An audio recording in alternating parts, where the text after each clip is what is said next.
Aí, pessoal, ganhei um bonezinho aqui. Bonezinho do La Carioca, Cevicheria.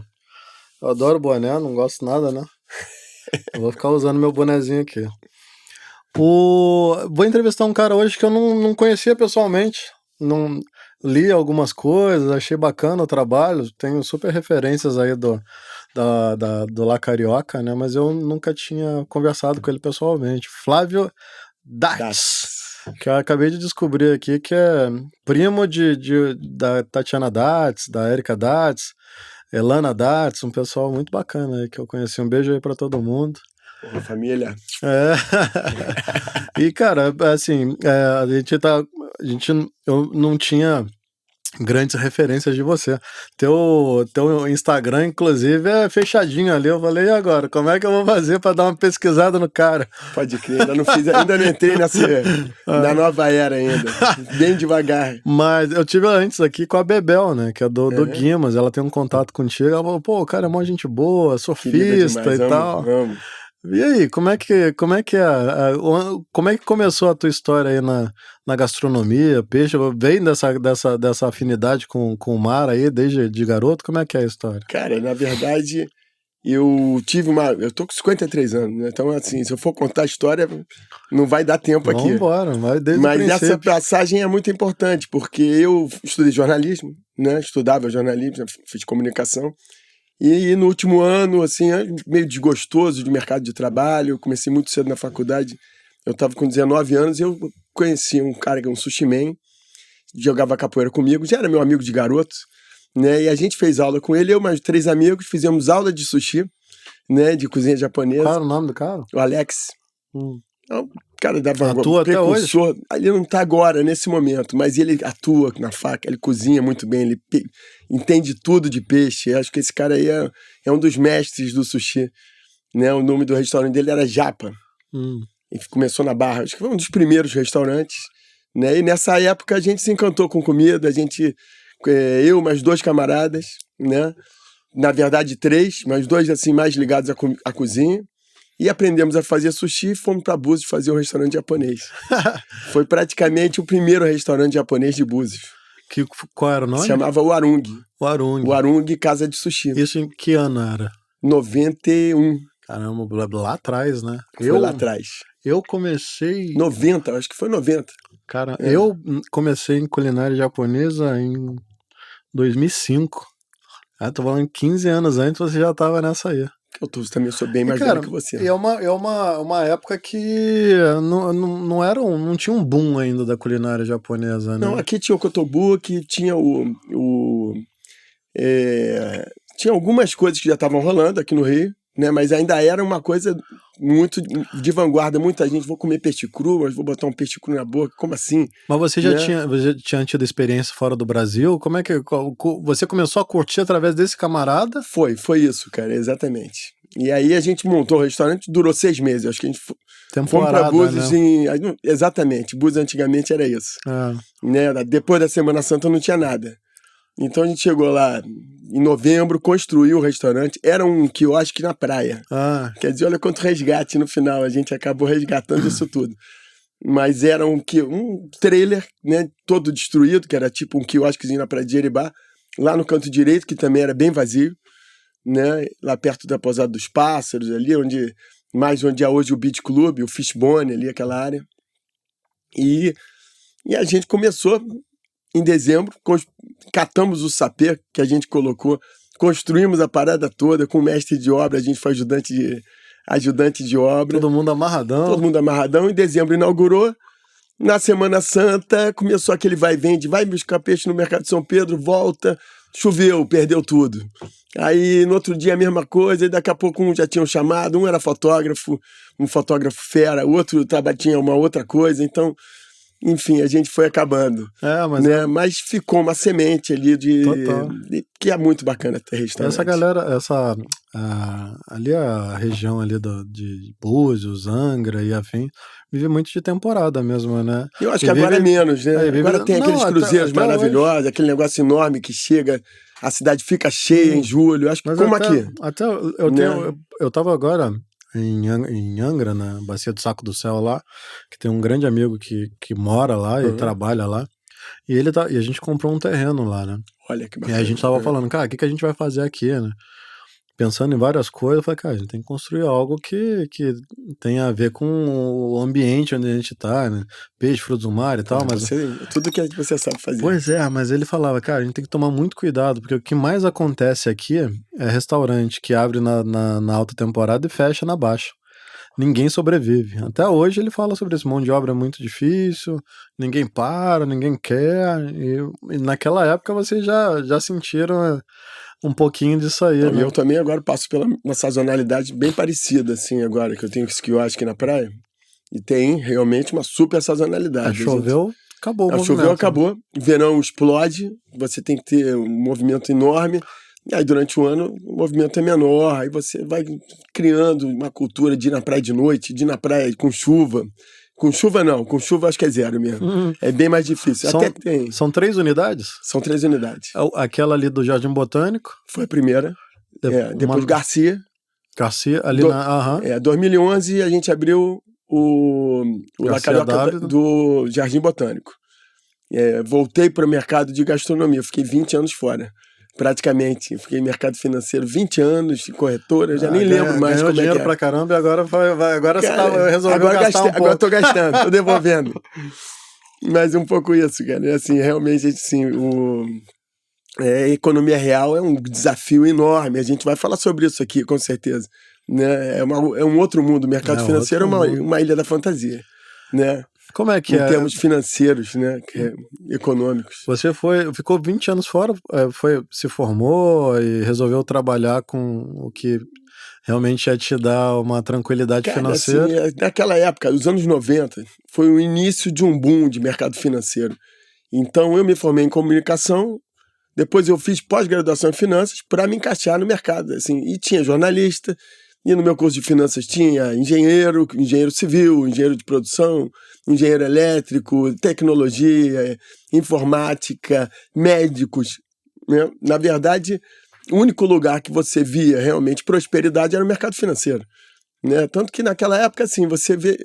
Eu nunca cheguei nesse nível, realmente. Eu acho que eu sempre fiquei num nível bom, fiz uma carreira bacana, mas não fui para as cabeças. Mas, assim, se falava muito isso. Você ia em Angra, os iates todos tinham nome. Gustavo Franco, não sei quem. Né? Só um trader, né? Assim, a verdade é que o mercado financeiro começou uma migração de recursos, uma transferência de renda na sociedade, né? Uhum. E essa taxa Selic, que hoje é essa polêmica toda, né? Mas no final, isso não é de hoje, na verdade, isso vem desde aquela época. E aí você fez essa carreira de 20 anos e agora meio que aposentou do mercado financeiro? Aposentei. E aí abriu a cevicheria. Agora o meu mercado é de peixe. Peixe e frutos do mar. Peixe e frutos do mar. Mas eu não saio do pregão.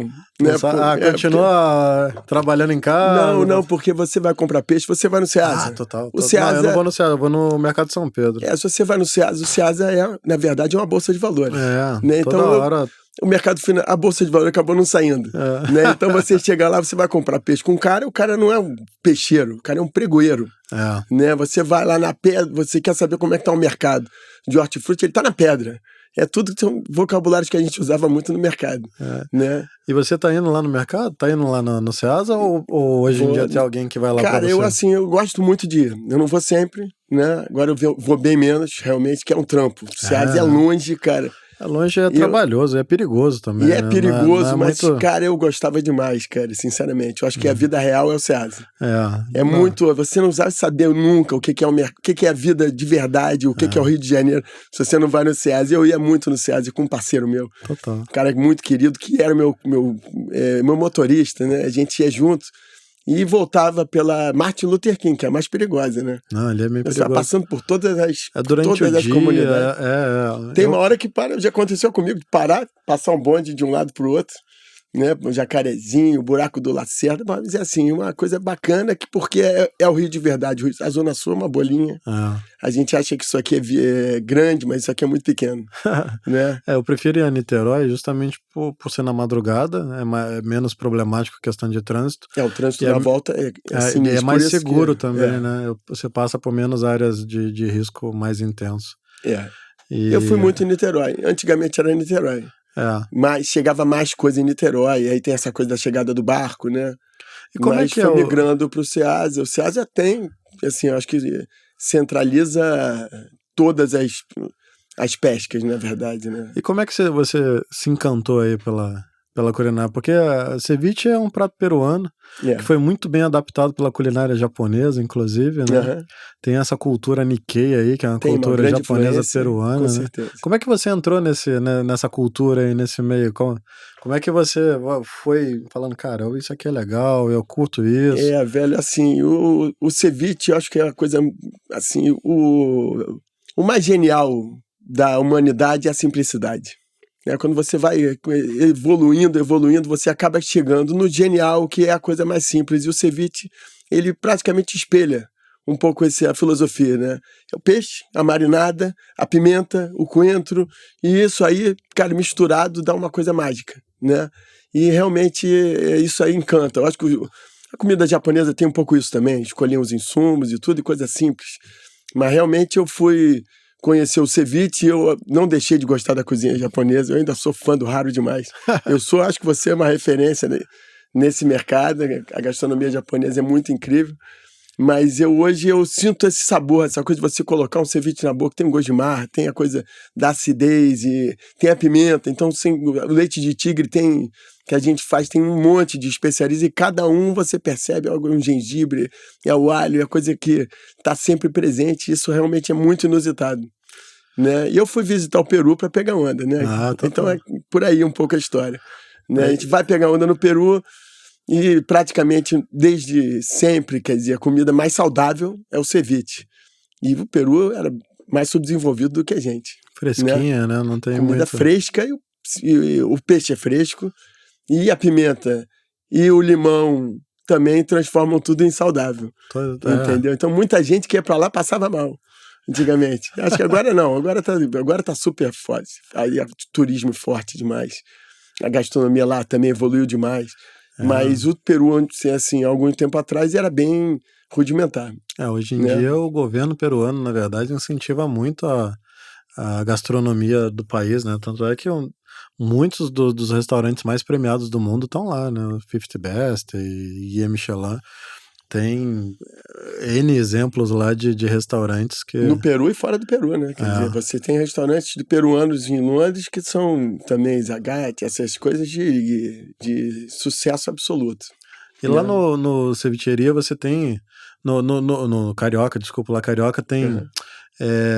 dentro da variedade de pratos ali, você tem os peixes preferidos que vocês usam para os pratos ou você trabalha muito a sazonalidade do pescado? Cara, a gente tem pouca sazonalidade.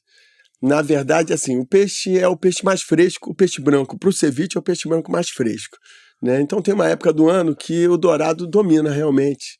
E é o melhor custo-benefício, é um peixe maravilhoso de trabalhar e, né, com preço muito melhor do que os outros. Então, assim, a gente, durante o ano, a maior parte do ano, o dourado é o preferido.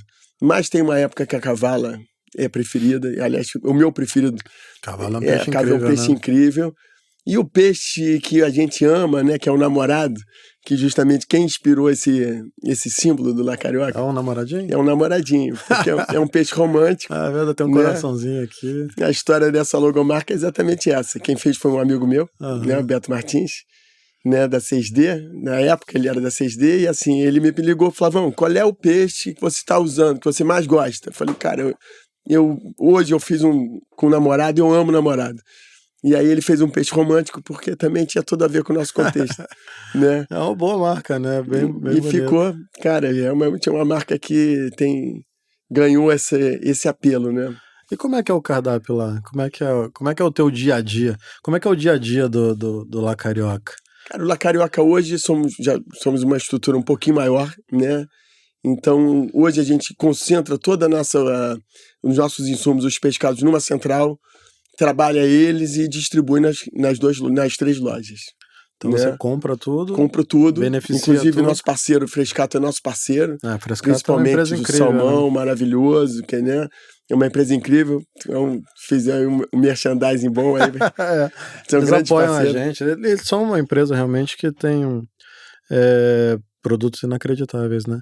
Ali você trabalha só com a parte de peixes ou rola frutos do mar, vieira, peixe, ostra? polvo, frutos, vieira, ostra, eu trabalho com um pouco de sazonalidade também. Às vezes a gente pede na quinta e termina, quer dizer, não fica pedindo toda hora, porque o fluxo é muito grande e a ostra demanda uma técnicazinha de alguém tirando, e realmente para ficar bacana tem que perde um pouquinho de tempo. Né? Agora, durante o ano, a gente tem tempo para isso. Chega no verão, fico sem tempo.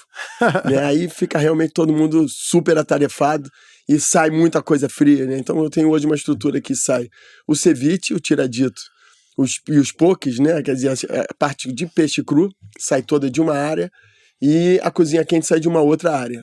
Mas dentro do mesmo restaurante? No mesmo restaurante, mas praticamente segmentado. Entendi. E, cara, tiradito é um prato que tem tudo a ver, né? Tem tudo a ver contigo, exatamente. É o teu sashimi. Tiradito, o poke. O poke é um derivado do tirashi, sem dúvida nenhuma. É um prato havaiano, né? Você provavelmente vai saber na falar verdade, mais. O que a gente... exatamente, o prato havaiano. Que é tudo em cubinho. Os caras foram lá, misturaram frutas. Misturaram com arroz, exatamente. Praticamente lá. A gente conheceu, quando eu fui no Havaí, eu tenho um primo da família que mora lá há anos, é um embaixador brasileiro lá, a gente ama assim, a família dele.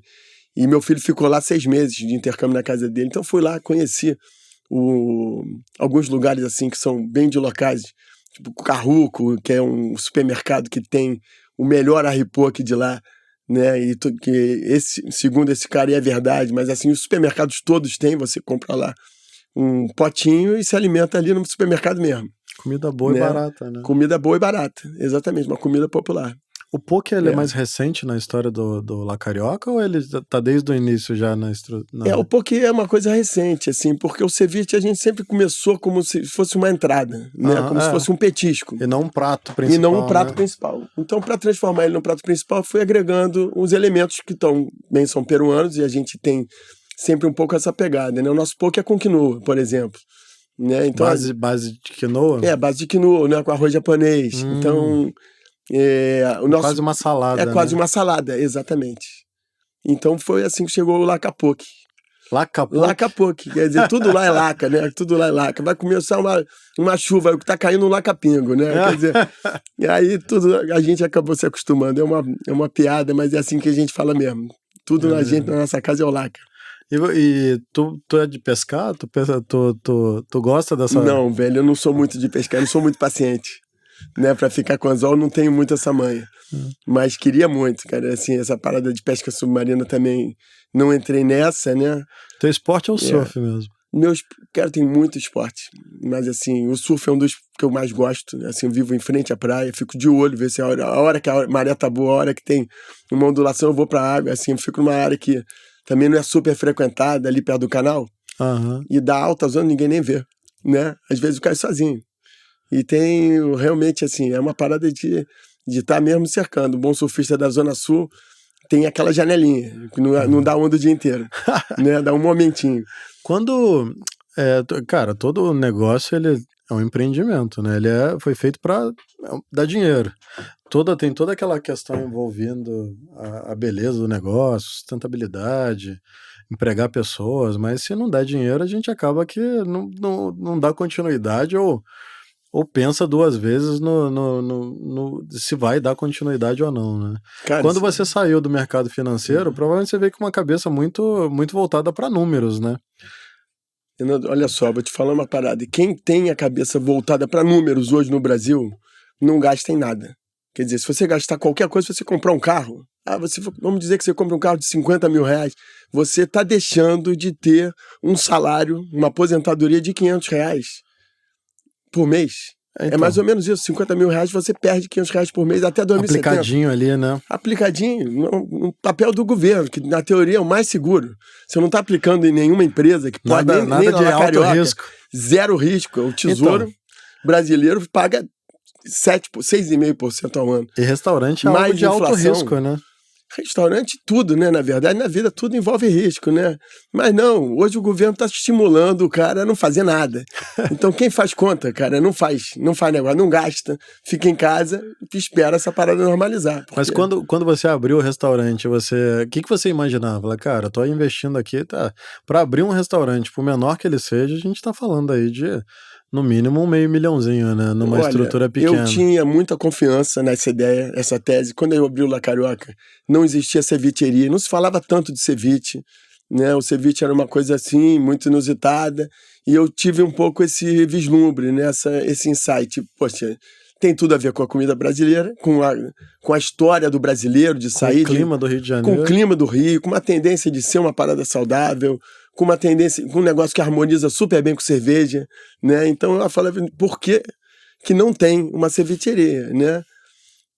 Então acho que eu tive um pouco um insight de vanguarda, né? Que deu muito certo. Mas, com certeza, esse negócio, se você comparar com qualquer outro tipo de trabalho em mercado financeiro ou simplesmente em aplicação, cara, realmente dá um pouquinho de medinho, não é bom ficar pensando muito nisso, né? Você tem que gostar muito. Acho que empreender no Brasil é uma parada que é um desafio monstruoso. É um desafio de ser apaixonado pelo meio, né? Não só pelo fim, né? O processo, né? E eu realmente gosto muito dessa parada. Isso mudou um pouco a minha vida. Hoje eu vejo muita gente de mercado, tenho alguns amigos que são queridíssimos, mas assim, não consigo entender, ficar o dia inteiro, assim, realmente ficar o dia inteiro no computador, como eu vivi 20 anos, né? Meu filho é de mercado, né? Meu filho ele escolheu um pouco essa profissão, ele é analista, é um cara inteligente, faz coisas assim muito além do que eu já fazia. Analista de risco? Analista de empresas, de empresas globais, né? Quer dizer, o negócio eu nem alcanço mais, né? Quer dizer, hoje ele quer conversar, eu já falo, cara, eu ainda não alcanço eu já passei dessa fase. Mas eu acho que aqui é assim, o restaurante, a vida do restaurante, ela possibilita diversas possibilidades, né? É muito mais agradável do que ficar sentado atrás de uma mesa o dia inteiro, né? Cara, pois é, né? Eu descobri um pouco isso, quer dizer, hoje meu escritório é praticamente na praia, né? Então eu tenho uma galera de mercado que fala, pô, já visitei vários escritórios, o teu é o mais maneiro, né? Você trabalha na praia.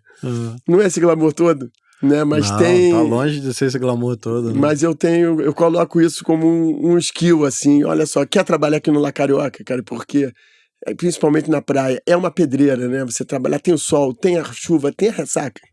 Quer dizer, a ressaca ninguém tem, só a gente, né? Então, assim, escolheu trabalhar aqui é porque tem que pelo menos gostar de dar uma corrida, tem que gostar de dar um mergulho, no intervalo tem que dar um mergulho, tem que gostar de bola, tem que jogar um maltinho.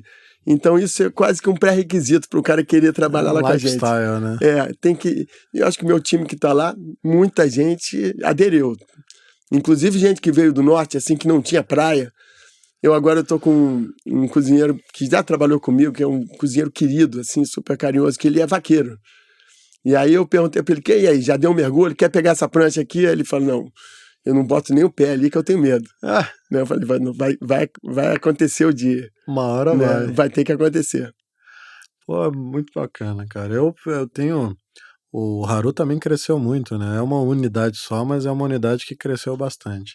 E os desafios internos ali são monstruosos, né? A questão de funcionários, desenvolver uma galera que curte o teu trabalho, entende a filosofia do trabalho que você está desenvolvendo ali.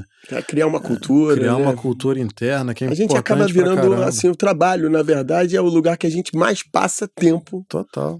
Principalmente as pessoas que trabalham com a gente, porque tem um processo todo de mobilidade, né? Você sai da sua casa, né? Tem o transporte, 1h30, 2 horas às vezes, você chega. A minha galera mora muito ali naquela região de Rio das Pedras, então demora para vir, entendeu? Aí fica aqui no trabalho, são 8 horas de trabalho, a convivência, depois volta mais tempo. Então, assim, eu acho que a gente passa mais tempo no ambiente de trabalho até do que no ambiente familiar. Tem que desenvolver um ambiente de trabalho agradável, então, né? Tem esse desafio de transformar isso num ambiente harmonioso, né? Até porque, acho que mais do que todos os outros, o estúdio é um ambiente de trabalho que tem que estar harmonioso, mas quando a gente trabalha com comida, essa energia passa para o cliente, né? Então, tudo que está acontecendo lá dentro, A harmonia entre os sócios, a harmonia entre os funcionários, a harmonia na equipe, a harmonia na cozinha. Quer dizer, é fundamental a gente cuidar desse subjetivo, né? Desse, vamos dizer assim, sobrenatural de Almeida. Tá tudo ocorrendo bem, a comida sai maravilhosa. Total. O cliente sai feliz. Um bom ambiente, sem dúvida nenhuma, proporciona uma galera mais feliz e felicidade cara, reflete na sabor, comida. Total, exatamente. Cara, muito bacana. Você hoje são 3 unidades, você tem pretensão de aumentar o número? Porque são 3 unidades próprias, né? São 3 unidades próprias. E olha, verdade é assim, por mim, eu acho que não. Você tem sócios lá? Eu tenho um sócio no Jardim Botânico, meu primeiro sócio. E agora eu tenho outros sócios pequenos, inclusive estou colocando muita gente. Não, investidor não, investidor é só a gente mesmo. Mas estou criando uma cultura de criar associados e sócios dentro da própria equipe. Então, quem se destaca, a gente convida. Então, convida com um percentual pequeno, depois vai crescendo, vai podendo comprar, vai possibilitando a cada trimestre. Em vez de retirar, comprar mais um pouquinho. É assim, uma coisa de cultura de escritório de advocacia ou de mercado financeiro. Né? Eu acho que todo mundo vai se sentindo dono. Sim. E isso também aumenta também esse sentimento de pertencimento, né? Sim. E restaurante tem muito disso, né? Além de ser um dos mercados que mais emprega, né? Pelo menos no Rio de Janeiro. Eu acho que a nível nacional é isso também. Ele ainda tem essa possibilidade de ascensão social, né? O cara que é muito dedicado, que trabalha direitinho, é muito talentoso, ele tem as oportunidades de crescer dentro da profissão, independente de estudo, né? E inteligência é diferente do cara ser estudado ou não, né? Cara, exatamente. Você vê o Antônio, né? O Antônio Rodrigues, olha só. Antônio do Belmonte? Antônio do Belmonte, uma história sensacional. O cara é um monstro. Aliás, eu tô tentando trazer ele aqui, mas o bicho não é fácil de arrumar tempo, não, né? Não, poxa, imagina. Cara, esse cara realmente, hoje ele é um grande empresário aqui do Rio. Total. Né? É impressionante. Mas assim, todos que passaram por aqui, eu vi, assim, escutei grandes histórias maneiras, são grandes empreendedores. O nosso setor é um setor muito fascinante nesse sentido. A gente vive a vida real, né? A gente vive esse contato também que possibilita pra gente, né? Tanto com o cliente quanto com a equipe. Quando você estava criando La Cevicheria e La Carioca, eu tô falando toda hora, desculpa. É que Cevicheria é um nome tão forte, né? Quando você estava criando La Carioca, ou até mesmo hoje, você tem algumas influências. Quais são as influências para novos pratos? Ou para, mesmo quando você criou o restaurante que não tinha muitos parâmetros de algo desse tipo, como você falou, foi uma coisa meio de vanguarda, né?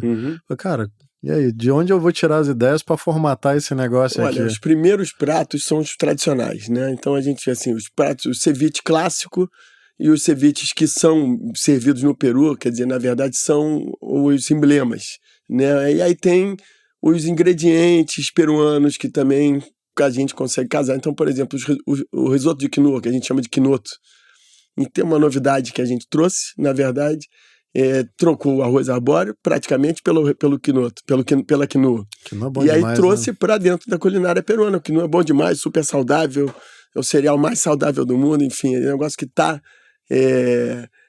super presente na culinária peruana. Agora, o risoto de quinoa, aí já começamos a evoluir. Aí tem o nosso quinoto de camarão, a gente já tem um mascarpone, nosso quinoto vegano, a gente tem uma redução de leite de coco.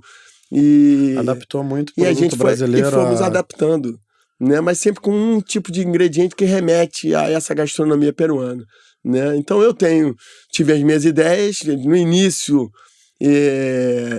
tivemos um chefe também que ajudou no início que foi o Marcelo, que também é primo da minha mulher, ele também ajudou no primeiro cardápio. Depois já chegou um chefe peruano, o Patrício Benavides, que é um chefe querido, ficou muitos anos com a gente.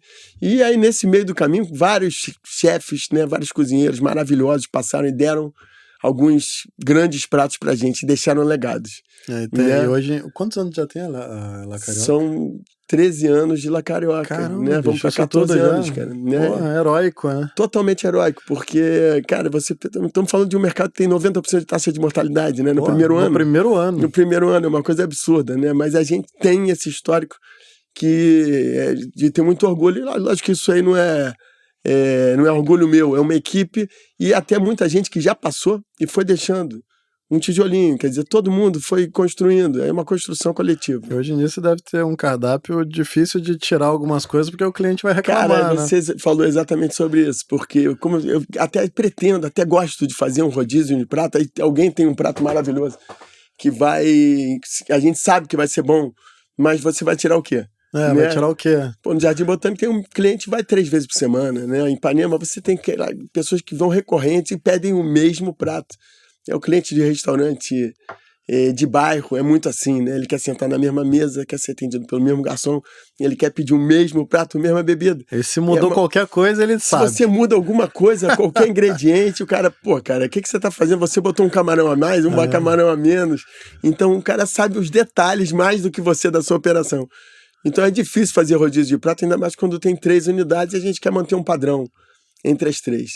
Mas tem sim novidade. Agora eu vou fazer um tiradito do chefe que vai dar liberdade pro chefe também no dia. Hoje mesmo a gente tava conversando, olha, cara, vamos trabalhar com o kiwi, porque o kiwi tem essa onda, né? O La Carioca tem um pouco disso, de misturar muito fruta com peixe. Essa foi também uma coisa meio de... Funciona, né? Os havaianos ensinaram isso pra gente. Os havaianos ensinaram isso pra gente, é muito abacaxi. Né? Então tem muito essa parada de botar a fruta misturada. Eu acho que eu falei, pô, cara, vamos usar o kiwi, tá maravilhoso, né, cara? Tem uma estação maravilhosa de kiwi. Tem uma das grandes sacadas da cultura oriental, da cultura japonesa, é trabalhar muito a sazonalidade, né? Tá sempre muito ligado ao que tá de melhor na estação, né? E isso é um aprendizado que eu levo para minha vida lá no Haru. Sempre o que está melhor na estação, o que está a natureza está te dando, é aquilo que a gente tende a usar, né? Poxa, isso é uma sabedoria, né? Milenar. Não tem que brigar com isso, só tem que aceitar e fazer bem feito. Exatamente, é exatamente isso. E lá, você estava falando a questão da cerveja, trouxe um balde lindo aqui pra gente, cheio de cerveja. Cara, cerveja... A cerveja é a bebida lá que a galera mais consome no La Carioca? Cara, a cerveja, o pisco, né? O pisco sour, o pisco é muito emblemático também. Né? E tem alguns drinks também que agora assim, vão surgindo. Então agora tem até um drink que tá querendo rivalizar com o pisco sour, que é o Alfaro. El Faro, né? El Faro foi uma criação do barman, do Alencar, que é um barman feraço, né? Com aquelas espumas de gengibre, aquelas infusões. Isso aí também tá rivalizando com o pisco sour, mas em 13 anos o pisco sour é o grande carro-chefe. É uma linha completa aqui, né? Essas cervejas artesanais, na verdade, também foi uma sacação lá de 2011. Talvez tenha sido o La Carioca uma das primeiras casas que teve a cervejaria. A própria cerveja. É uma cervejaria que começou com a gente, que não está mais produzindo, que também sucumbiu na pandemia. Pô, é fogo, né? Mas o nosso mestre cervejeiro dessa cervejaria foi trabalhar em Lavras, na cervejaria do Funil, que é uma cervejaria super jovem, que é, assim, espetacular, assim, uma instalação maravilhosa, e trouxe pra gente essas receitas. Aqui eu tenho uma Pilsen, uma Summer e uma Pilsen. Qual seria a ordem aqui? A Summer, Pilsen, IPA, Double IPA, Red e a Black. Red e a Black, exatamente. São 7 cervejas, tá faltando ainda. Tá faltando mais ainda? Tá faltando, não, tem aí, eu não sei, a IPA tá aí. Aqui tá a Summer. A Summer, que eu sou apaixonado, a Summer é muito boa. A Double IPA. É muito... A Red e a Black. E a Black, exatamente. Tá faltando a IPA e a Vit, né, que não vieram. Eu tô te devendo essa. A Vit, sem dúvida nenhuma, vai muito bem, principalmente com os peixes mais branquinhos. Exatamente, né? mais vai muito bem. E essa IPA, então você pode misturar no ceviche de camarão, né? Que se fosse uma colher de ceviche de camarão e uma dose de IPA, vai bem demais. Cara. Tem vinho lá também? Tem vinho também. A gente tem hoje uma parceria bacana lá com a Gran Cru, também é um grande parceiro, né? As casas são pequenas? Elas têm em torno de 30, 40 lugares cada uma? As casas são pequenas, o Jardim Botânico é um pouco menor, né? Porque não tem muita varanda, né? Enfim, ele é um pouquinho menor. Ipanema já é um pouquinho maior, vamos dizer, 1,5 vezes o Jardim Botânico. 50 lugares de jardim botânico, 60, 70. Na minha opinião, hoje em dia, Ipanema. os lugares menores são os mais rentáveis até. Quanto maior a estrutura, mais problema e menos retorno você tem. Cara, é a minha estrutura da praia. Eu consigo colocar 120 pessoas lá, assim, no final de semana. E aí, chega segunda-feira também, a gente tem um faturamento, assim, de 8 para 80.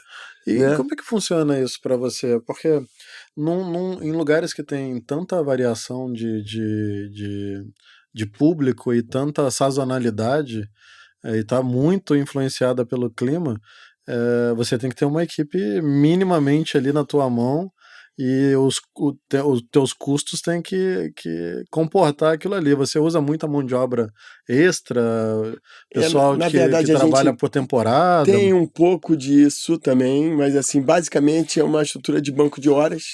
Então muita gente não trabalha todos os dias, por exemplo, na praia. Tem 2 dias de folga, 3 dias de folga, e chega a trabalhar 10 horas por semana, 10 horas no final de semana, e aí consigo compor uma equipe bacana. Então tem toda uma inteligência de horários, de horas ali trabalhadas. Tem que ter, porque senão realmente é completamente diferente, né? Um fluxo enorme, fora isso. Acaba que você, se não controlar isso, vai ter problema trabalhista e acaba que tu explode a tua empresa, né? Cara, total. Graças a Deus a gente não tem problema, assim, La Carioca é uma coisa meio emblemática. A gente tem uma coisa uma relação muito boa com a equipe, até com quem sai, assim, de uma certa maneira.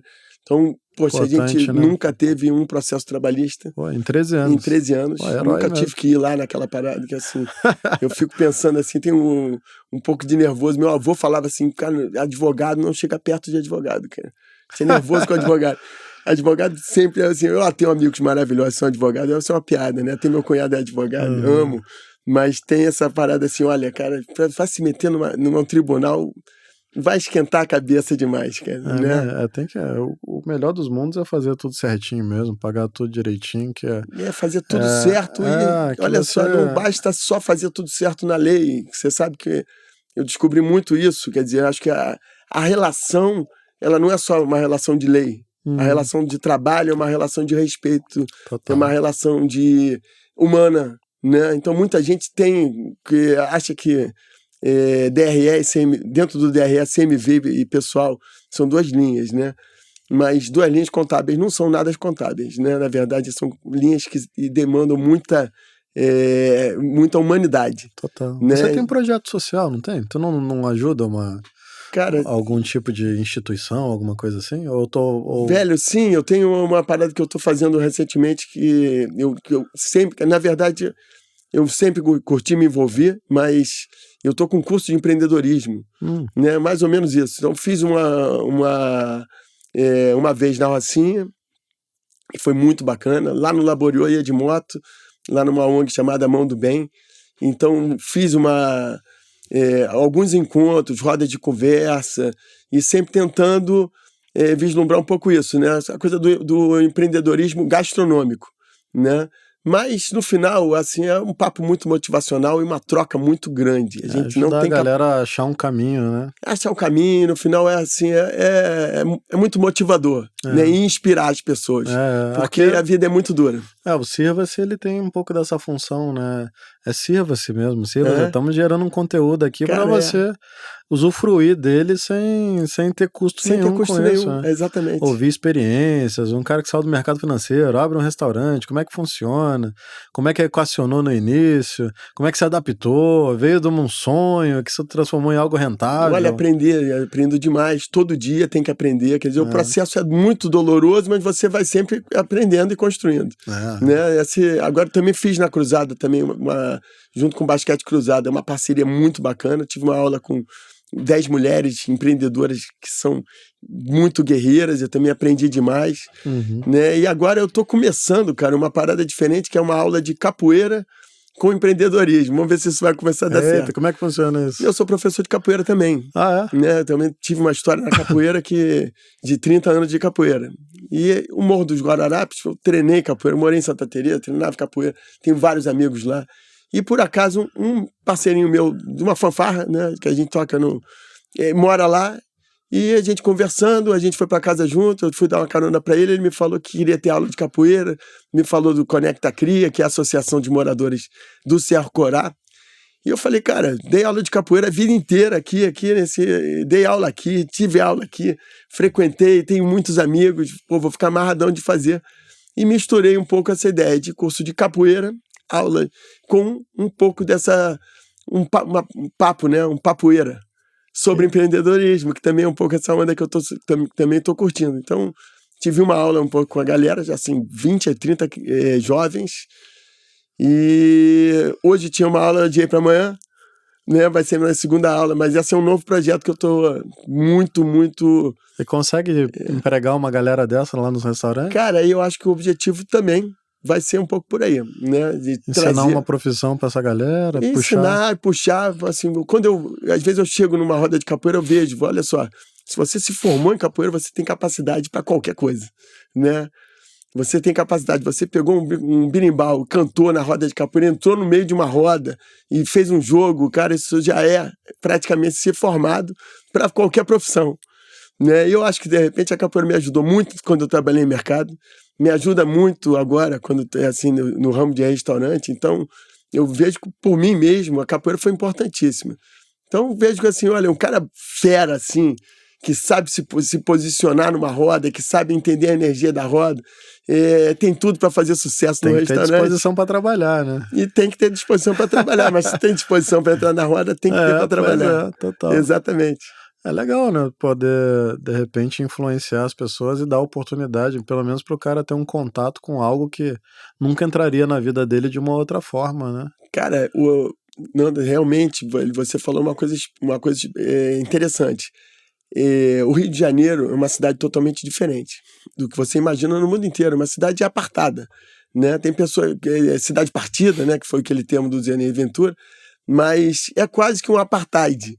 É quase, a gente vive uma situação... A gente vive numa guerra civil e não sabe, excepcional, né? É totalmente diferente, totalmente absurda, né? E as pessoas que estão nas comunidades, às vezes não saem nem da própria comunidade, entendeu? Tem dificuldade até de sair, de descer, de fazer qualquer coisa, de ir para a praia. Então é uma coisa uma responsabilidade nossa de tentar transformar isso, senão a gente vai ser cobrado. Eu acho que daqui a alguns anos teu filho vai te perguntar, pô, cara, você viveu aquele período no Rio de Janeiro e não fez nada? Não, pelo menos eu dei uma aula de capoeira, tentei, eu fiz isso, eu fiz aquilo. Você vai pelo menos se justificar, falar, cara, tentei fazer alguma coisa diferente do normal, porque senão a gente vai ser uma geração cobrada pelas próximas. E a gente passou por essa crise mundial aí, que foi a pandemia, que foi assustadora para todo mundo, né? Imagina quanta gente não perdeu emprego e até hoje não se recolocou, quanta gente perdeu, cara, não é pessoas próximas. Ali no La Carioca, como é que foi a pandemia para você? Você teve que se adaptar, conseguiu trabalhar, não conseguiu? A pandemia foi uma coisa muito forte que a gente viveu e um aprendizado muito grande, né? Eu acho que a humanidade gritou aí, né? Fiquei, assim, a humanidade gritou aí, acho que a gente também está vivendo um pouco disso também, né? São pessoas que ficaram quase 2, 3 anos, assim, uma geração de jovens, né? Ficou sem educação por 2, 3 anos, né? Sem esse acesso. Isso a gente tá, realmente, essa parada de guerra civil que você está falando, tem muito a ver com isso. Mas lá no La Carioca foi um pouco isso, cara, a gente não ficou com medo. Eu resolvi não ficar com medo, não sei, eu tive um pouco dessa força, cara, de, olha, quer saber, se tiver que pegar, eu vou pegar, mas eu vou pra rua, vou fazer delivery, tenho responsabilidade com o grupo, com a equipe, e a gente botou todo mundo para fazer, assim, se vinham os cozinheiros para trabalhar o delivery, eu ia para entregar, então eu fiz motoboy de entrega naquela época, tive uma possibilidade até de sair, né, então meio que subverti um pouco naquela hora, porque era uma responsabilidade, você ter uma equipe, você ter uma empresa e tudo parado, né? Foi assustador, né? E aí, naquela época, eu tinha 2 sócios que tiveram um pouco desse insight, eram pessoas muito inteligentes, 2 garotos espertos, e aí, cara, o que a gente vai fazer? E eram meus sócios na praia, já até saíram um pouco em função desse projeto, que foi uma história sensacional de empreendedorismo, né?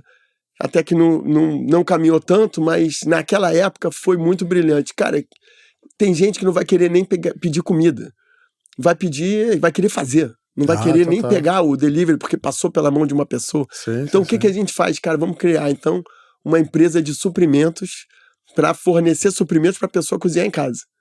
Então, fizemos uma empresa chamada La Carioca Suprimentos, né, que a gente vendia só o peixe limpo, embaladinho a vácuo, e vendia um ingrediente de hortifruti também, tudo embaladinho a vácuo, para o cara ter uma sensação de que estava tudo higienizado, né, e tudo sem risco, né? Então, aquilo ali fez a gente ficar vivo. Legal. Pela pandemia. E muita gente pediu o delivery e terminava de finalizar, só abria e finalizava. Abria e finalizava, aprendia a cozinhar, porque também você fazia o que em casa? Só pedir comer também não adianta, tem que gastar um tempo. Então o cara quer cuidar também da família, né? Então pedia o peixe, fazia lá, puxava o peixe. Eu até fiz uns vídeos ensinando a fazer ceviche. Foi legal isso, né? Uma parada que rolou, cara, que foi muito rica e muito... Cara, a gente não ficou com medo. Não vamos ficar aqui embaixo da mesa esperando passar. Vamos fazer alguma coisa. Os clientes devem ter... Aconteceu com a gente lá isso também, né? A gente teve um boom de público na pandemia, porque tava todo mundo em casa, não tinha muito o que fazer, né? Era o que... Delivery era o que existia. E muito cliente criou um carinho pelo lugar de onde ela pedia a comida dela durante a pandemia. Né? Olha só, o Raro teve isso, né? Teve. E vocês cresceram muito também. A gente cresceu muito bizarramente na pandemia. Por causa do delivery. Por causa do delivery. A gente já tinha um delivery já há bastante tempo, né? Na pandemia, como o nosso delivery era confiável, as pessoas confiavam. Mesmo com notas da OMS falando sobre o perigo de peixe perigo de pegar. Você lembra disso, cara? Eu lembro, Mano, cara. sem embasamento nenhum, os caras soltando notificação de que peixe cru era perigoso. Mas era assim, tava todo mundo experimentando, eu não condeno ninguém daquela época, porque era tudo tão novo, que a gente tava suscetível a qualquer tipo de informação. E a galera, depois quando as liberações começaram a acontecer, elas queriam conhecer o lugar onde olha só que ela pediu a comida, né? Isso deve ter acontecido contigo lá também, né? Pô, vou lá na cevicheria lá pra matar a saudade do lugar de onde a minha comida vinha. Né? Exatamente. E aí depois essa empresa, esse La Carioca Suprimentos, virou uma empresa e o meu sócio até se encantou demais por aquilo. Naquela época falou, cara, que eu quero cuidar só disso. Uma food tech virou uma food tech. E eu também, mas quando acabou a pandemia, eu também tirei o time e falei, não, acho melhor eu me encaixo mais nesse perfil de restaurante, que é uma parada que não escala, né? A gente tá lá limitado, aquele número de clientes, mas também é um negócio que não depende tanto do impulsionamento, da rede, do Google, enfim... Uma parada que depende muito mais da vida real. Um restaurante com 13 anos de vida, mais ou menos isso, né? Deve ter um fluxo de clientes meio que já identificado, né? Você não deve ter grandes variações nem para cima nem para baixo, né? Cara, gente, é exatamente isso. Assim, tem até um teorema de Pareto, né? Não sei se você já ouviu falar nisso, mas se fala muito nisso para vários assuntos. Mas é o tal do 80-20, né? Que 80% do faturamento do restaurante... eles são decorrentes de 20% do público. E os outros 20% são dos 80%. Quer dizer, aqueles 20% realmente são os clientes que te sustentam. Sim. Né? É todo mundo, gente que vem todo dia. Tem muita gente que eu falo, cara, você é meu sócio majoritário. Né?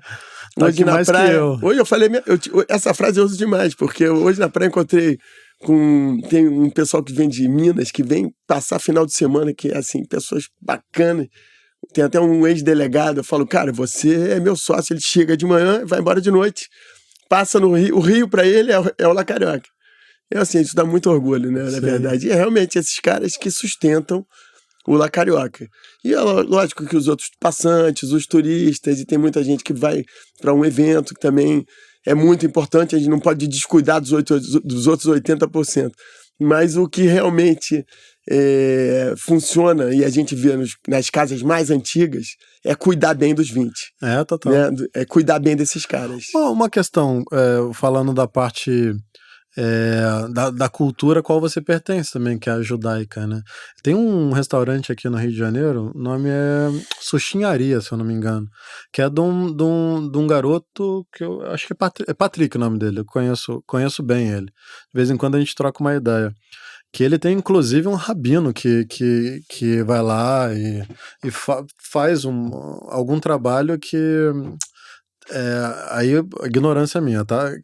Não sei o termo que eu vou usar, mas que cacheiriza a comida dele, alguma coisa do tipo. Sim, existe e isso. E aí tem um grupo mais ortodoxo, posso usar essa palavra, isso, sim. que vai comer aquela comida que não comeria se fosse de outra forma. Lá no Cevicheria, por você ser da cultura judaica, você teve alguma preocupação com isso? Não, eu não tive porque eu não sou dessa linha, né? Na verdade, eu tenho... Minha religião judaica, eu tenho um carinho enorme, assim, mas eu não sou super... não pertenço a essas congregações, visito muitas, inclusive tenho grandes amigos na congregação mais ortodoxa. Já fiz, inclusive, um jantar numa sinagoga ortodoxa, que foi muito bacana, foi super incrível. Foi exatamente isso que você está falando. Tem uma questão do peixe com pele, peixe com escama. Peixe com pele, peixe com cabeça, né?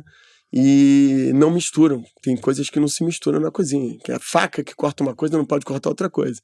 Então, essas coisas eu não entendo muito bem. Eu segui no dia, as orientações do rabino e fiz um jantar para toda a congregação da sinagoga de Ipanema, né, que é a família do rabino Rafael Abitbul. Foi muito bacana, foi gratificante. Meu pai ficou doente, morreu, e o Rafael fez a reza também, o rabino Rafael fez a reza para ele antes do meu pai morrer. Ele frequentou, a gente frequentou a sinagoga, era uma sinagoga que era perto, né, e esse rabino é um rabino muito ortodoxo, que a gente vê assim, fala, cara, não é o que a gente faz, mas tinha uma contemporaneidade um pouco nas falas dele, que agradavam muito a gente, a mim, meu pai, e eu frequentei demais. Depois fizemos aquela reza, quando depois a pessoa morre, você faz a reza do Iskor, né, que a congregação você tem que ir tantas vezes, enfim, fiz todo esse processo nessa sinagoga ortodoxa, apesar de eu não ser nada ortodoxo. É legal, eu ser zero ortodoxo, eu sou totalmente ecumênico. Lá no Haru, muito religioso, mas muito ecumênico. Lá no Haru, principalmente no omakase, né, que é aquele trabalho que a gente faz de culinária tradicional numa sala reservada, isso pra gente é comum. Às vezes aparece um cliente que ele impõe umas restrições que a gente vê que é religiosa. E aí nós perguntamos, isso é restrição religiosa? Ele fala, é. Eu falei, tá bom, não tem problema, nós estamos acostumados, pode ficar tranquilo. E a gente segue as orientações para que o cara possa comer e ter uma experiência muito bacana e ainda assim manter porque a culinária judaica, a culinária japonesa, ela é praticamente... o cara fala, não posso comer frutos do mar. Quando cito peixe, não posso peixe com... eu sempre confundo. Com cabeça, com escama. Acho que é com escama, né? Não pode, aí a gente fala, a gente nem pergunta, mas a gente já entendeu que a culinária kasher. E aí a gente faz exatamente como ele gostaria para ele ter a experiência, né? Exatamente. Então o respeito, na verdade essa pergunta ela vem disso, né? Desse respeito com uma parcela aí da comunidade que é importante economicamente, inclusive para o negócio. Porra, muito importante, com certeza. Né? Mas a gente, assim, o ceviche, engraçado, não tem... nunca percebi, eu também nunca fiz questão também de fazer essa diferença, mas isso é uma coisa muito interessante. É interessante, né? Tem um sushi bar que faz comida kasher, né? A sushinharia do Patrick. Vou trazer o Patrick aqui pra falar sobre isso, porque ele faz todo... Cara, vale a pena. Ele é interessante, né? Eu mesmo sou bastante ignorante, também sou totalmente leigo. Eu fiz também, mas eu sou bem leigo, eu tenho que admitir. Sou 53 anos, mas, pô, eu não me envolvi também o suficiente, né? E aí, e quais são teus próximos passos na culinária aí, no La Carioca? Tem novidade vindo? Olha, cardápios novos? Acho que a grande novidade é a decoração do La Carioca de Ipanema. A gente fez uma grande reforma, cara. Assim, foi uma grande novidade. Deu um up no ambiente lá?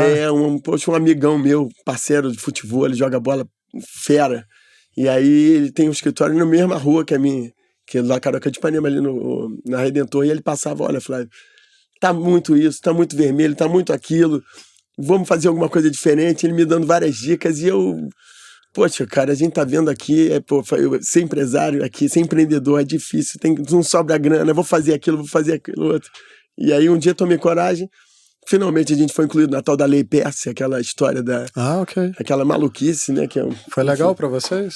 Não, ainda não tô usufruindo, né? Porque eu fui incluído agora recentemente na lei. Sinceramente, eu não sou muito favorável, não. Mas esse é um outro assunto. Depois pra gente não se perder. Essa parte tributária é fundamental pra gente, né? Cara, o Haru, por exemplo, ele não tá mais no Simples Nacional. Ele tá no lucro presumido agora, né?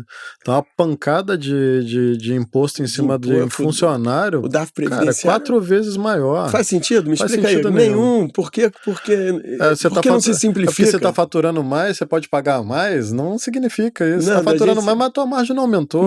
Não faz sentido. Pelo contrário, às vezes diminui. Exatamente.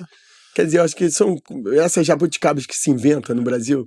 E agora tudo bem, fomos privilegiados pela Lei Perse, vamos comemorar. Mas isso também, primeiro, que não é para sempre. Isso pode influenciar negativamente o empresário, falar que aquilo é uma linha que vai ser lucro, vai enriquecer por um ano, sei lá, até 2025, se for. Mas o que a gente precisa mesmo é de isonomia no setor. O simples é a solução ideal. É como o ceviche, né? A solução ideal, a receita mais simples. Tem que entender, olha, o legislador, por favor, cara, entende isso. 10% sobre o faturamento está ótimo. E a gente paga isso, cara, e coloca no nosso preço. Agora, tantas novidades, é PIS, é PASEP, é DARF previdenciário. Precisa complicar.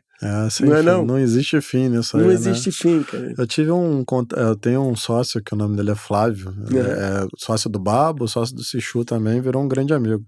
E a gente fez um podcast aqui só sobre essa parte tributária, administrativa, né? É assustador, cara. É assustador a quantidade de coisas que a gente paga. E aí agora aí muda o prestador de serviço de águas, e aí a conta de água explode, e aí a luz explode. Cara, assim, nossos compromissos, eles só aumentam, e a gente não tem como repassar isso da maneira que a gente você tem toda a razão. Precisa, no final, a sociedade formal, a economia formal, que é a nossa, acaba sendo a única coisa que eles conseguem chegar para tributar, para pagar essa conta enorme que vem desse serviço da dívida, enfim, aposentadorias, o judiciário custando uma fortuna, legislativo com não sei quantos mil assessores, cara, é muito complicado, né? É brabo, cara. Mas e aí, ficou bonitão lá? Velho, eu vou falar desse arquiteto que é um amigo aqui, que ele teve essa ideia e assim, vamos trazer mais pra praia, vamos trazer mais pra palha, porque a palha também é muito emblemática lá no Peru, né? Quer dizer, a prancha de surf, ela surgiu no Peru. Ela é pioneira até antes, de repente, do que os havaianos, né? Ele se chama Cabalito de Totora, que os pescadores iam com esse barco, né, de palha para pescar e voltavam na onda, naquela região lá de Chicama, né, de Huanchaco, né? Voltavam navegando a onda, né, surfando a onda, com um barquinho de palha. Então, tem uma região ali, que é o Lago de Titicaca, que você vai ver, tudo é de palha. A palha é muito utilizada lá naquela cultura. E a gente fez ele fez, na verdade, Sebastian fez um projeto que é madeira e palha, e é muito puxado para o que a gente é hoje na praia, né? E ficou, cara, espetacular. Não está 100% pronto, então por isso que eu ainda não fiz uma reinauguração. Então, provavelmente, semana que vem, vai rolar essa inauguração. Manda umas fotinhas aí pra gente. Cara, você vai ser super convidado. Porque esse papo aqui tá legal demais. Então, vamos colocar lá na página lá, reinauguração. Reinauguração do La Carioca, cara. Então, essa é a grande novidade. Assim, shows que a gente tem feito na praia também, que estão sendo grandes novidades. Qual é o nome do quiosque? É La Carioca também? La Carioca. Tudo é La Carioca. Ele fica em qual lugar? Qual lugar especificamente? O primeiro do Leblon, vindo de Ipanema. Primeiro do Leblon, vindo de Ipanema, E aí agora, sim, eu virei quase uma casa de show, né? Toda sexta-feira a gente colocava um jazz, né? E agora o pessoal vem de noite para assistir, para ficar na praia de noite, os filhos brincando, que é bem iluminado, né? E aí rolando um som da melhor qualidade, os pais curtindo e de olho no filho, o filho pode ir longe, que você tá vendo. Que a praia tá vazia, né? Então, assim, virou um ambiente muito familiar. Praticamente, acho que sexta-feira eu já falei, cara, já virou quase um core business, né? Do La Carioca. A casa de show. A gente tem um pouco isso, e os artistas ligando. Pô, eu quero tocar aí, eu quero fazer, eu quero não sei o quê. Então a gente tem agora mais uma coisa para cuidar. E no final de semana que passou agora também uma outra novidade que tá rolando e tá pegando super, que é o Baile Charme. Baile Charme? O Baile Charme, cara. Isso também tá Qual é o dia da semana? Domingo. Um domingo por mês, né? E a galera do Passinho? Galera do Passinho, cara. O Passinho de Madureira. Então a galera de Madureira invade o calçadão, a gente bota uma caixa de som, todo mundo dançando, Quer dizer, o bailarino Jeff, que foi bailarino da Débora Cocker, mas é original lá de Madureira. Ele, cara, ele bota todo mundo pra balançar, meu irmão. E aí, toda quinta-feira, agora ele tá fazendo uma aulinha também lá no La Carioca. Pra quem quer pegar a manha, pra chegar no baile e desempenhar. E aí o La Carioca vira o pano de fundo para esse movimento cultural. Movimento cultural, exatamente, né? Porque a praia é muito rica nisso, né? Eu costumo falar isso, a praia não é só esporte. A praia é esporte, é natureza, mas esporte. Onde nasceu a Bossa Nova? Né? Onde nasceu, onde foi em frente à casa da Nara Leão. O Arpoador, o que foi? O Arpoador foi aquele projeto enorme lá do Vinícius, Tom Jobim era pescador. E depois teve a história das Donas da Gal. Então a cultura estava sempre por ali. Teve o Circo Voador também, que nasceu ali no Arpoador. Então acho que a cultura está permeando ali a história da praia. Então a gente houve esse resgate, assim, poxa, cara, a gente não é só... A praia não é só esporte, a praia não é só aula, não é só natureza, mas a praia é isso também, é trazer a cultura, trazer para perto. Eu quero fazer também uma coisa de sarau de poesia, enfim, quero evoluir nessa parada, porque tem muito espaço. Vai ter uma programação diária. Tem uma programação. Pô, que maneiro, hein? Uma já pegou, que é sexta-feira. Cara, sexta-feira é jazz. Pode Domingo ir pra lá, que já tem lá Domingo tem um passinho. passinho. Às vezes tem uma outra coisa. Enfim, tem outras atrações que estão recorrentes, assim, né? Isso foi uma coisa que foi acontecendo e que você abraçou. Ou foi planejado? Eu acho que um pouco isso que você falou, cara, ali, como é que você trabalha essa sazonalidade, né? Primeiro, acho que a questão econômica, né? O DRE é fundamental. Você não pode ter uma empresa que viva de sonho, ela tem que ter musculatura e tem que ter resultado, né? Então, teve essa história, como ocupar os dias de semana, como ocupar as noites. Se você viver só de dia e de sábado e domingo, no dia que tiver mais ressaca no sábado, você vira zero.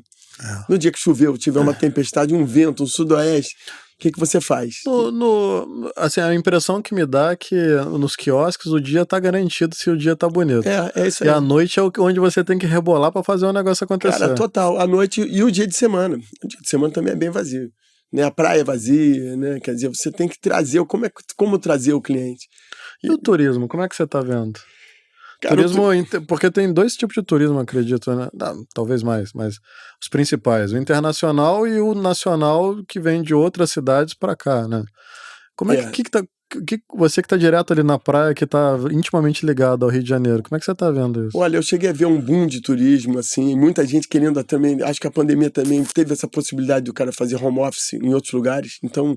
Eu recebo, por exemplo, em Ipanema, muitos franceses. Tem uma colônia de franceses enormes que frequenta. Né? Então, eu estou sempre vendo um pouco esse fluxo. Os argentinos também vêm demais. Descobriram como chegar aqui no Brasil. Desde a Copa do Mundo. Exato, que não vão embora.